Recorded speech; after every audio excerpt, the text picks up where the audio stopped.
স্বাগত জানাচ্ছি যমুনা টেলিভিশনের নিয়মিত আয়োজন প্রবাসী বাংলাদেশে। বিশ্বের বিভিন্ন প্রান্তে থাকা প্রবাসীদের খবরাখবর নিয়ে আপনাদের সাথে আছি আমি মহিউদ্দিন মথু। আবারও স্বর্ণের দোকান উদ্বোধন করতে দুবাই যাচ্ছেন ক্রিকেটার সাকিব আল হাসান। এবার তার সফরসঙ্গী হচ্ছেন মোহাম্মদ আশরাফুলও। দুবাই সহ গোটা সংযুক্ত আরব আমিরাতেই জুয়েলারি সহ বিভিন্ন ব্যবসা বাড়ছে বাংলাদেশিদের সংখ্যা। এসব প্রতিষ্ঠানের উদ্বোধনী আয়োজনে দেশ থেকে নেওয়া হচ্ছে ক্রিকেটার, অভিনেতা সহ বিভিন্ন তারকারা। বিষয়টি ইতিবাচক বলছেন দূতাবাস কর্মকর্তারা। দুবাই থেকে সহকর্মী মেহেদির প্রতিবেদনে আছে বিস্তারিত। গত মার্চে বাংলাদেশি মালিকানাধীন জুয়েলারি প্রতিষ্ঠানের উদ্বোধন করতে দুবাই গিয়ে বেশ আলোচনা সমালোচনার জন্ম দেন সাকিব আল হাসান। কয়েক মাসের ব্যবধান, আবারও একই কাজে দুবাই যাচ্ছেন বিশ্বসেরা এই অলরাউন্ডার। এনআরআই জুয়েলারির হোলসেল অফিস উদ্বোধন করবেন সাকিব। ভিডিও বার্তায় সাকিব জানিয়েছেন আগামী 20 আগস্ট সংযুক্ত আরব আমিরাত যাবেন তিনি। অবশ্য তার সাথে সেখানে যাবেন মোহাম্মদ আশরাফুলও। আমি সাকিব আল হাসান আসছি 20 August NRI jewellery wholesale office উদ্বোধনী অনুষ্ঠানে। Office number 311, Serena Plaza, building 3, Deira ইন্ডিক্স প্রজেক্ট, ডেরা গোল্ডসুক মেট্রো স্টেশনের পাশে, দুবাই। মোহাম্মদ আশরাফুল, আমি আসছি 20 August 2023, world famous gold market, Dubai, NRI jewellery wholesale office উদ্বোধন অনুষ্ঠানে। এর আগেও বিভিন্ন ব্যবসা প্রতিষ্ঠানের উদ্বোধনে বাংলাদেশ থেকে জনপ্রিয় সব তারকাকে মধ্যপ্রাচ্যের দেশটিতে নিয়েছেন বাংলাদেশি ব্যবসায়ীরা। মূলত তারকাদের বিদেশ নেওয়ার লক্ষ্য তাদের জনপ্রিয়তাকে কাজে লাগিয়ে ব্যবসা প্রতিষ্ঠানের প্রসার ঘটানো। জাতীয় দলের অধিনায়ককে বরণে এরই মধ্যে নেওয়া হয়েছে সব প্রস্তুতি। আমরা এবারের উদ্বোধনী অনুষ্ঠানে বাংলাদেশ কনসুলেটকে দাওয়াত করেছি এবং আমাদের এখানে ব্যবসায়ী নেতৃবৃন্দ আরও আছেন, অনেক সুনামধন্য ব্যবসায়ীরা আছেন, ওনাদেরকে আমরা ইনভাইট করেছি। দূতাবাস কর্মকর্তারা বলছেন দুবাইয়ের ব্যবসায় ক্রমে বাড়ছে বাংলাদেশিদের অংশগ্রহণ, যা দেশের অর্থনীতির জন্যও ইতিবাচক। বাংলাদেশের যে আমি বলবো যে রিকগনিশন, যে একটি উদীয়মান অর্থনীতির দেশের যে রিকগনিশনের ক্ষেত্রে গুরুত্বপূর্ণ ভূমিকা পালন করছে। আমি একে অত্যন্ত ওয়েলকামিং মনে করি এবং দূতাবাস এবং কনসুলেট সবসময় তাদের সাথে কাজ করবে। এদিকে সাকিবের দুবাই সফর ঘিরে প্রবাসীদের মাঝে বিরাজ করছে উন্মাদনা। মেহেদি, যমুনা নিউজ, সংযুক্ত আরব আমিরাত। বাংলাদেশে আসন্ন জাতীয় নির্বাচনকে কেন্দ্র করে রাজনৈতিক দলগুলোর সঙ্গে সমঝোতার কোনো সুযোগ আছে কিনা জানতে চেয়েছেন ঢাকা সফররত যুক্তরাষ্ট্রের 2 কংগ্রেসম্যান। তাদেরকে জানানো হয়েছে এমন কোনো সুযোগ নেই। রাষ্ট্রীয় অতিথি ভবন পদ্মায় বৈঠক শেষে এসব কথা জানিয়েছেন পররাষ্ট্রমন্ত্রী AK আব্দুল মোমেন। বলেছেন সরকার সবার অংশগ্রহণে সুষ্ঠু নির্বাচনে অঙ্গীকারাবদ্ধ, কিন্তু সেই ভোট হবে সংবিধান অনুযায়ী। একই সাথে চীন ইস্যুতে 2 কংগ্রেসম্যানকে আশ্বস্ত করা হয়েছে বলে জানান মন্ত্রী। 4 দিনের সফরে বাংলাদেশে এসে রোববার সকালেই ধানমন্ডি 32 নম্বরে বঙ্গবন্ধুর প্রতিকৃতিতে ফুল দিয়ে শ্রদ্ধা জানান যুক্তরাষ্ট্রের 2 কংগ্রেসম্যান, রিপাবলিকান দলের রিচার্ড ম্যাককর্মিক ও ডেমোক্র্যাট দলের এড কেস। এ সময় বঙ্গবন্ধুর স্মৃতি জাদুঘর ঘুরে দেখেন তারা। পরিদর্শন বইয়ে স্বাক্ষর করেন প্রতিনিধি দলের সদস্যরা। সাথে ছিলেন ঢাকায় নিযুক্ত মার্কিন রাষ্ট্রদূত পিটার হাস। দুপুরে রাষ্ট্রীয় অতিথি ভবন পদ্মায় পররাষ্ট্রমন্ত্রী ডক্টর AK আব্দুল মোমেনের সাথে মধ্যাহ্নভোজে অংশ নেন তারা। এ সময় দ্বিপাক্ষিক বিষয়ের পাশাপাশি বাংলাদেশের আগামী নির্বাচন প্রসঙ্গে আলোচনা হয়। আমরা ইলেকশন চাই, ফ্রি অ্যান্ড ফেয়ার। তোমরা এই ব্যাপারে আন্তরিকভাবে যতগুলো দল আছে সব দলগুলো যদি আপনার ইলেকশনে যোগদান করে এবং তারা যদি আন্তরিকভাবে সিদ্ধান্ত নেয় যে তারা ফ্রি, ফেয়ার এবং নন ভায়োলেন্ট ইলেকশন চায়, তাহলেই নন ভায়োলেন্ট হবে। নির্বাচনকালীন সরকার নিয়ে কংগ্রেসম্যানদের কোনো জিজ্ঞাসা ছিল কিনা জানতে চাইলে পররাষ্ট্রমন্ত্রী বলেন ভোট হবে সংবিধান মতো, তাই বিরোধীদের দাবি মেনে সমঝোতার কোনো সুযোগ নেই।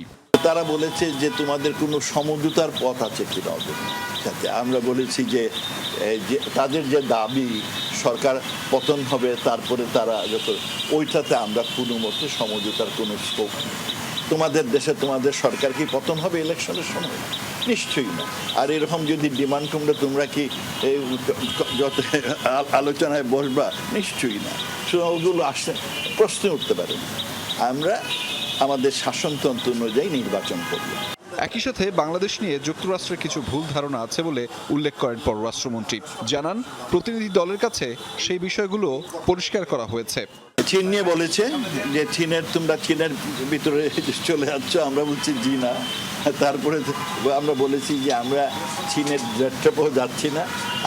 আমাদের যত কি হয়েছে, এই চীন থেকে আমরা যে ঋণ নিয়েছি এটা 1%-এর মতো, it's not a big deal. আর বলেছি যে আমরা মনস্তার থেকে আমরা ফ্রি ডেমোক্রেসিতে বিশ্বাস করি। পররাষ্ট্রমন্ত্রী জানান, রোহিঙ্গাদের কর্মসংস্থানের সুযোগ করে দেওয়ার আহ্বান জানিয়েছে কংগ্রেসম্যানরা, কিন্তু এতে অপারগতা জানিয়েছে বাংলাদেশ। ফ্যামিলি রিউনিয়নে গেছে। আহমেদ রেজা, যমুনা নিউজ, ঢাকা। পররাষ্ট্রমন্ত্রীর সাথে বৈঠকের পর রাজনৈতিক দলের নেতাদের সঙ্গে কথা বলেছেন সফররত কংগ্রেসম্যানরা। এজন্য বিকেলে মার্কিন রাষ্ট্রদূত পিটার হাসের বাসভবনে চা চক্রের আয়োজন করা হয়েছিল। আলাদাভাবে আলোচনা হয়েছে সাংবাদিক, মানবাধিকার কর্মী ও সুশীল সমাজের প্রতিনিধি দলের সাথেও। ঢাকা সফররত দুই মার্কিন কংগ্রেসম্যান বিভিন্ন রাজনৈতিক দলের নেতাদের নিয়ে মার্কিন রাষ্ট্রদূত পিটার হাসের বাসভবনে চা চক্রে বসেন, যেখানে যোগ দিয়েছিলেন বিএনপির প্রচার সম্পাদক শহীদউদ্দিন চৌধুরী অ্যানি, জাতীয় পার্টির চেয়ারম্যানের উপদেষ্টা মিসেস শেরিফা কাদের, আওয়ামী লীগের সংসদ সদস্য নাহিম রাজ্জাক, তামান্না নুসরাত বুবলি ও ওয়াসিকা আয়শা খান। প্রায় ঘণ্টাখানেক ধরে সেখানে দেশের রাজনীতি, মানবাধিকার পরিস্থিতি ও আগামী নির্বাচন প্রস্তুতির বিষয়ে আলোচনা হয়েছে বলে জানিয়েছেন বিএনপির প্রতিনিধি। তবে গণমাধ্যমের সাথে কথা বলেননি আওয়ামী লীগের কেউই।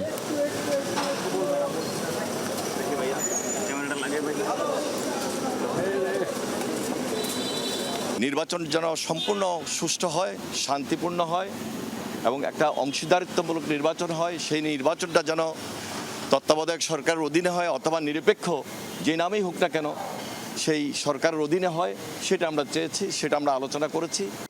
রাজনৈতিক দলগুলোর পর সন্ধ্যায় চা চক্রে যোগ দেন দেশের সুশীল সমাজের প্রতিনিধি, সাংবাদিক ও মানবাধিকার কর্মীদের সমন্বয়ে একটি প্রতিনিধি দল।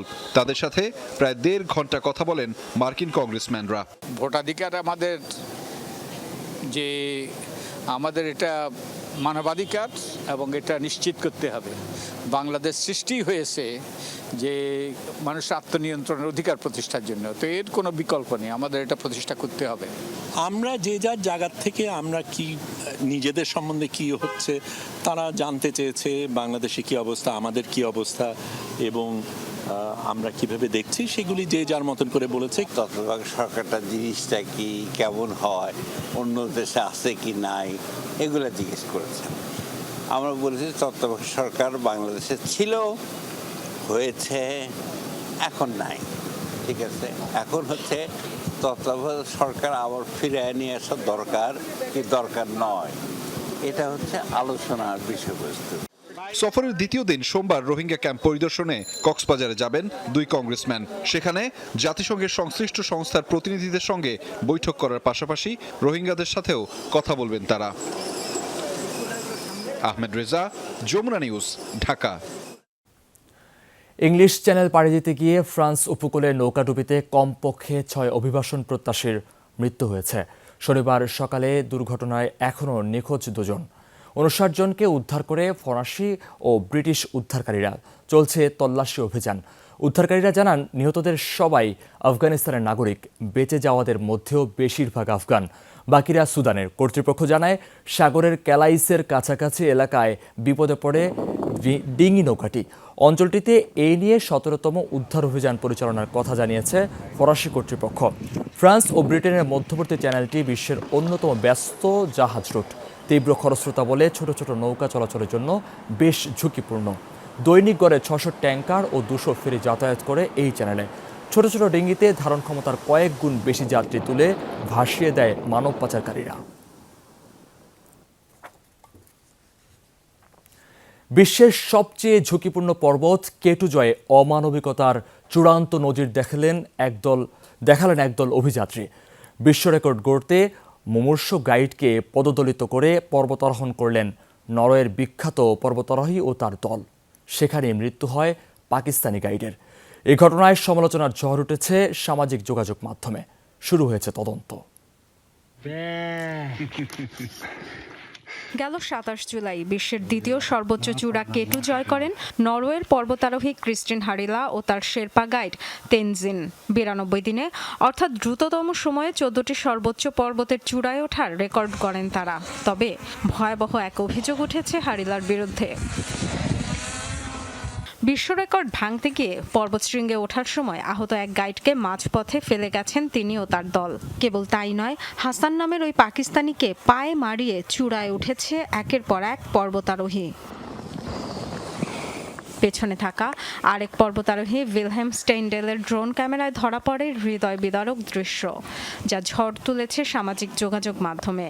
দেখা যায় পর্বতশৃঙ্গে আরোহণের সময় বিপজ্জনক সরু একটি শৈলশিরা থেকে পড়ে যান মোহাম্মদ হাসান নামক ওই গাইড। অভিযাত্রীরা পদদলিত করে এগিয়ে যাওয়ার কয়েক ঘন্টার মধ্যে মারা যান হাসান। একটি ফুটেজে দেখা যায় হাসানের বুকে মালিশ করে তাকে উষ্ণতা দিয়ে বাঁচিয়ে রাখার চেষ্টা করছেন একজন। পরে জানা যায় তার বন্ধু, তিনিও একজন পর্বতারোহী। আরেকটি ড্রোন ফুটেজে দেখা যায় চূড়ার দিকে যেতে ৭০ পর্বতারোহীর লাইন। হাসানের গায়ের উপর দিয়েই উঠে যাচ্ছে সবাই। পর্বত চূড়া জয়ে একটি মানুষকে জীবন দিয়ে মূল্য চুকাতে হলো। একজন পশ্চিমা যদি সেখানে অসুস্থ হতো, তার জীবন কিন্তু বাঁচানো হতো। ৩ সন্তানের বাবা ছিলেন ২৭ বছর বয়সী মোহাম্মদ হাসান। সন্তানদের ভালো লেখাপড়ার সুযোগ দিতেই এমন ঝুঁকিপূর্ণ পেশায় গিয়েছিলেন। হাসানকে হারিয়ে শোকে স্তব্ধ পরিবার। কেটুতে যারা উঠেছে তাদের আচরণ চরম অমানবিক ছিল, খুবই দুঃখজনক। গুরুতর আহত হওয়ার পরও তাকে মারিয়ে চলে যাওয়া, মানবতার এমন অবমাননা জীবনেও দেখিনি। যদিও নিজের পক্ষে সাফাই গেয়েছেন পর্বতারোহী হারিলা। দাবি, একটি দল নিয়ে চলে গেলেও আরেকটি দল ছিল হাসানকে সাহায্যের জন্য। Dorothy Dustin, Jamuna news. শুষ্ক আবহাওয়ার তীব্র বাতাসের কারণেই দ্রুত ছড়িয়ে পড়ে হাওয়াইয়ের দাবানল, যার ফলে ধ্বংসস্তূপে পরিণত হয়েছে লাহাইনা শহর। কর্তৃপক্ষ বলছে এরই মধ্যে শহরটির ৮৫% বেশি ধ্বংস হয়ে গেছে।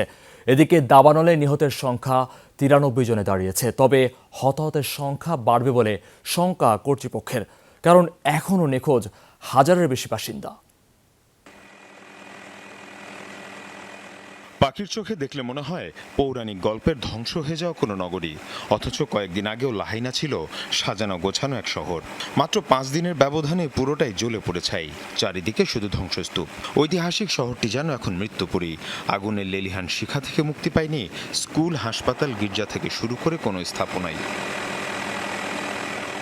কর্তৃপক্ষ বলছে গেল ৮ আগস্ট হাওয়াইয়ের মাউই দ্বীপের পশ্চিমে শুরু হয় দাবানল, কিন্তু এত অল্প সময়ে পুরো শহর কিভাবে ভস্মীভূত হলো তা নিয়ে চলছে আলোচনা।